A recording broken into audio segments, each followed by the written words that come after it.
So this is exactly what Baghdad Bali and Todd Bali wanted to avoid at Chelsea Football Club. But oh boy, they couldn't. It's just a thing with that club. There is just one thing with Chelsea Football Club that you just cannot escape.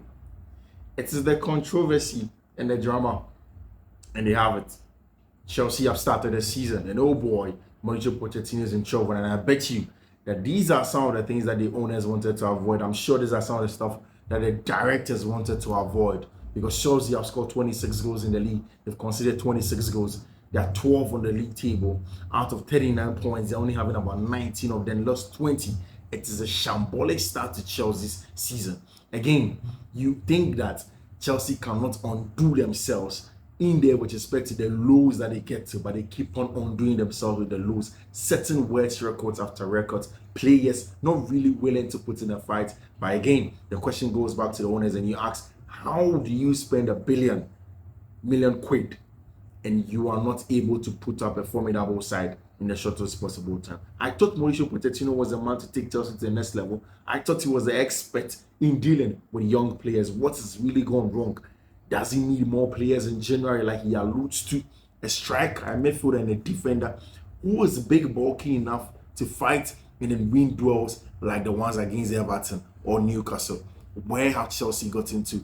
Is there the need to get this, or there isn't the point in getting any striker? There have been mentions of Ivan Toney, Victor Osimhen, and then Gyökeres in the Portuguese league. Where are Chelsea headed to? Is it that the team has lost its identity, and the Chelsea that's known in the old to be serial winners all of a sudden have become a mid-table club, and they just have to accept the new reality? Like Mauricio Pochettino said, welcome to Fiifi-Manfred on YouTube. My name is Fiifi-Manfred. This is Fiifi-Manfred on YouTube. There is a lot to unpack for you, but then I ask you two questions. How did Chelsea get where they are? Again, I bet you these are times that the owners wanted to make sure to avoid and not to get to. But how is it that all of a sudden players are contacting their agents to find ways to get them out of the club? I thought Chelsea signed them for 8 years, for 6 years, for 7 years, or even more on that loophole that they had. Why are Chelsea where they are? There is a lot of confusion. What do you think should be done? Should Chelsea keep Mauricio Pochettino? Should Mauricio Pochettino be shown the marching orders? Is it time for players like Mihailo Mudryk really to prove their mettle, or there is a need for some time to be patient with them? Where are Chelsea in that said projects that we always speak about? But really, is there even a project that Chelsea are playing in? My name is Fiifi-Manfred, like I told you already. If you've not subscribed to the channel, this is Fiifi-Manfred on YouTube. I entreat you to subscribe to the channel now, as you get the best in football tactical analysis here on my channel. And welcome if you just joined for the very first time. You can turn on your notification as well. Do choose all in there so that you are first to get all the content as and when we bring it out. Brilliant stuff in there. So Mauricio Pochettino, post-match in that game against Everton, told the press that he needs Chelsea to get into the market in January and do some business. I'm not shocked. I'm not shocked about that, because I knew that Chelsea essentially were going to find some form of experience in January. But it looks as if now it has been necessitated by the fact that they lose their battle against teams that are tougher than them. And you see, in the context of what Sean Dyche had said post-match of that game, where he was actually Chelsea were a better side, as alluded by Mauricio Pochettino, he agreed. But he also did add on, and that's the most important bit, that they find ways to win games. Again, they do find ways to win games. Chelsea do not find ways to win games. They stick to playing football, nice football, having possession, but they don't work in the ugly side of the game to win games. It is the stark difference between the experienced Evertonian side and then the Chelsea young and newbies in the English Premier League. Again, how did Chelsea get in? How did a couple of players in the English Premier League end up picking up a phone and then calling their agent, telling them that they have to do something to get them out of the club? Have they stopped believing? Are the players beginning to whisper amongst themselves and then question the methods of Mauricio Pochettino? or Chelsea aren't there yet. But this is the juice, right? So you stick and stay. First of all, players like Ian Matheson, Nathaniel Chalobah, Trevor Chalobah, quickly have spooned their agents and they've asked them that they need to walk out of Chelsea Football Club in January.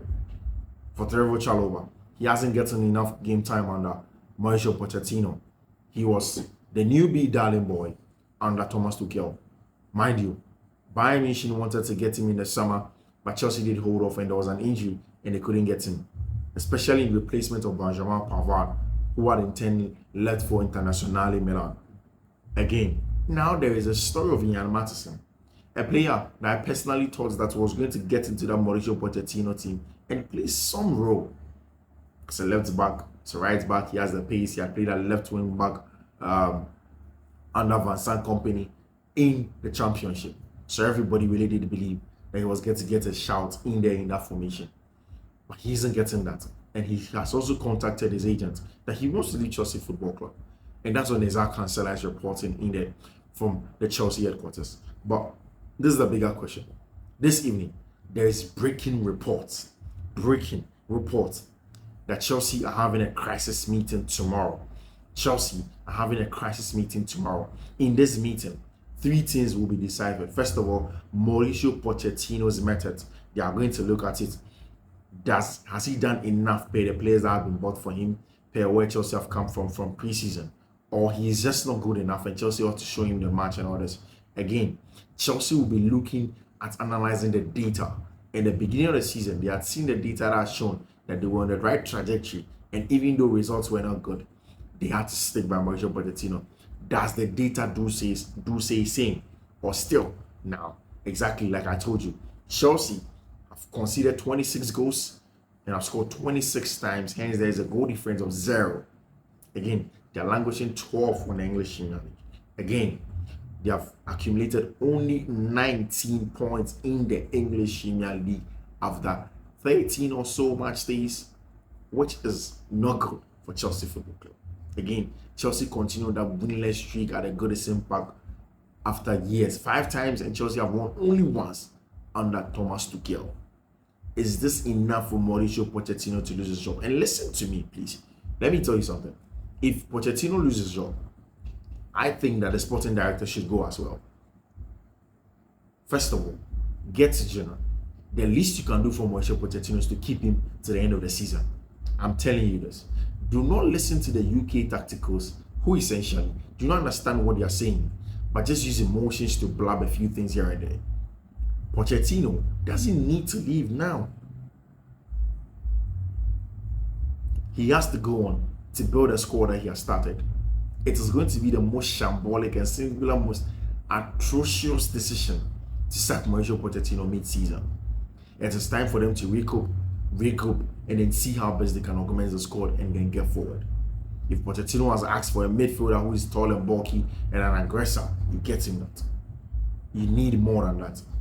Again, the sporting directors knew that the players that they had bought for this manager, they did not fit each other like glove. And it is why when they passed on Luis Enrique, I was distraught. How do you pass on Luis Enrique? Real kingpin of positional play. The Jogador de Position is essentially him in recent times. Whilst he mixes it with a lot of verticality and directness sometimes when he needs to. So he was just all ready and set for the English Premier League. Because he has the experience. Because he knows how to get the best out of teams like that. But hey, Luis Enrique wasn't given a second look at. They waited 3 months to get Mauricio Pochettino.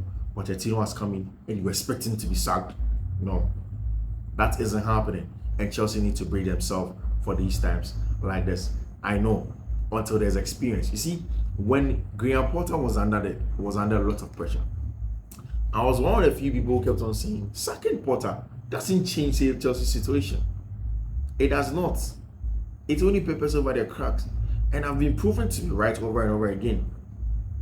You do not sack Graham Potter and think that, oh, all of a sudden. Remember, Graham Potter said something that I am not a problem. You may think I'm the problem, but I'm not. It goes beyond that. The squad, they need time. It's a new set of players that need time to gel together and to grow. Albeit in times like this, you need charisma to weather the storm. And that's exactly why Chelsea fans will be looking closely and keenly at Mauricio Pochettino. If he has that charisma to lead a team on, the team needs that now. Just a moment of consistency from Chelsea, and they're exactly where they are. Players are low in confidence. They don't trust in their skill set again. They think that all of a sudden they don't know how to play football again, and things are beginning to go south. They need an injection of confidence. They need personalities that will give them a lot of confidence, that will push them to next levels, and that's exactly what they have to do. As for the players that have asked their management to leave, I'm hearing that in January they are going to go. Maybe even Amando Broya may be on the cards as well. Nicolas Jackson, Ian Matheson, all of these players who are not playing. It makes sense that they may want to go elsewhere to find consistent, regular football elsewhere. And that's exactly what they would want to do. You would need to agree with them that you want to find good stuff elsewhere whilst you build your side. Again, I am making a full judgment to Mauricio Pochettino if and only when Romeo Lavia returns. Chelsea's midfield isn't complimentary, and this is the best that you can get from it.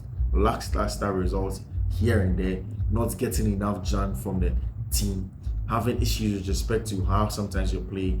If you have Lavia in that midfield and it's a midfield three, then you unleash the potential of the full team. It is something that I am waiting for to make any conclusion of Chelsea Football Club. Again, it's a team that I'm not calling shots on. I am not making any decisions on until the season has ended. Then you know where Chelsea have ended. Then you grow from it. Then you say, okay, this is exactly where they want to go, given how they've played this summer. But until then, there is no need to be thinking of Mauricio Pochettino being leaving. He is essentially not the reason why Chelsea are where they are. Chelsea's issues go skin deep, and Chelsea fans need to be a little bit patient. I am only sad because the next game is at home. It's against Sheffield United. They've gotten their old manager back. He is the king of the three-back system with overlapping centre backs, and they are brilliant at sitting compact and deep in there against themselves. How are you going to get points against a team like that at home when your fans are super toxic? Chelsea are in such a hole, and they need to find inspirations in digging themselves out. My name is Fiifi-Manfred. This is Fiifi-Manfred on YouTube. I'm grateful for your time. I'll see you. Bye.